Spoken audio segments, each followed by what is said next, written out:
Yo, what's up, guys? What is going on? Welcome back. Hope y'all are doing well. France versus Belgium. So I'm not gonna pull any punches, and I gotta say, France.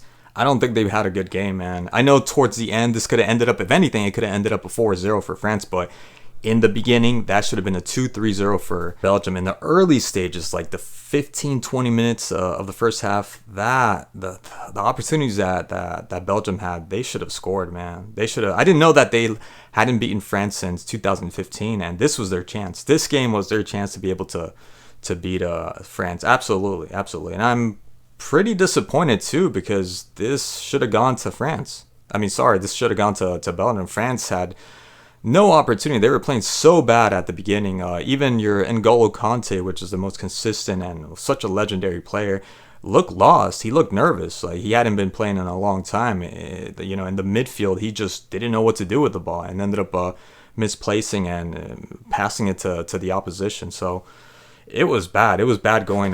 Mike Maignan making some weird clearance. I don't know, like not even really getting a good contact to the ball and just ended up just kicking it out to the sidelines. I think it was a corner kick even. I think, yeah, it was even a corner kick. Just absolutely bad from France. And I thought it was really going to be the end of France, like in terms of the game just going to for Belgium, because that trio up in the front, I did not expect that, even though I kind of appreciated that because, Mbappe, not because he needs rest so much, but because he hasn't been playing well. So I thought that was the smartest thing and very bold of Deschamps to be doing that.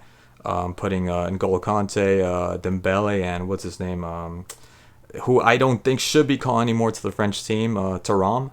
Yes, he played. Again, nobody had a shitty ass match, right? Like a horrendous match. But in the beginning, those first 10, 15 minutes, everybody looked out. Everybody looked pretty bad. Towards the end, yeah, you can say that, Thuram was okay. But again, it doesn't suffice for him to be. It's not enough for him to be called up to the national team, in my opinion. He just can't score. I'm sorry, he just can't score. So there has to be some kind of nepotism going on with him playing with his dad, with Lilian Thuram, because I can't see any other way. You could tell me that in Inter Milan he scores. I don't care. The French national team, he's not doing anything. He doesn't belong in that team. Just like I came to the other conclusion that Openda's another one. I've seen Openda play a good amount of times by now, and he's not for the national team, not for the Belgium team. You could tell me again that he plays really well for Leipzig, but not for Belgium. Absolutely not. He had a good 2 or 3 chances to be able to score, and just doesn't have that quality, in my opinion, to be able to finish. Luka Bacchio also had an opportunity, obviously, with what's his name, Kevin De Bruyne. I think it was a corner kick or a free kick. And just, I don't know what he was doing, the way he positioned himself. Maybe he wasn't expecting the ball or whatever, but still, you gotta be alert. You gotta be open to that. And Kevin, KDB, I can't expect them. I'm not really a KDB fan. I don't think he's that great. I think he's overrated. I think he's overhyped. And he did what he could also. Like, there's not much he could have done because he was trying to feed these balls, and these guys weren't doing much. But, he has that sweet shot, and I would have appreciated just at least once to be able to shoot, long distance. I mean, he knows his way in the midfield. He knows how to open himself. He knows how to, set himself up where he can get a good strike on the ball. And he did, I think, have maybe 2 of them, but they weren't that great strikes. So, while at the same time, I don't blame him because he did what he could, you could do a little bit more. You definitely could do a little bit more. And Doku, he looked good from the start, off the blocks, but after that, they kind of already, he's got that 1-2 move, and that's it. And they already know what he's going to do. But one thing I do give credit to France is that they double, triple marked them. And I love the fact that Dembele was going back. I mean, he was committed to keeping Doku, from doing anything. So between him, Koundé, and N'Golo Kante at times, and Dembele, I mean, there was nothing. And Manu Kone, which had a really good match towards the end, there was nothing Doku could do. I mean, what can he do? What can he do? He was the only one that could kind of just pierce through that midfield and back line, and he just couldn't. At the beginning, he was getting through. So yeah, good on Dembele, which also got a little sneaky little cute nutmeg on Dembele. I mean, on Doku. So, in my opinion, I don't think France did that great of a job. I think it was just a matter of them playing so awful that the French are happy that they at least got to win this game, right?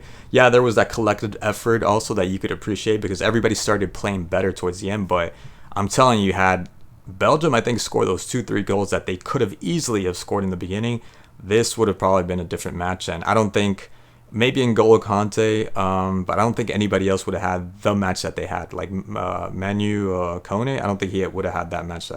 The confidence, right, to be able to do and play the way he did towards the end after they scored the first goal, the second goal, and the confidence builds up, and then you start playing better, right?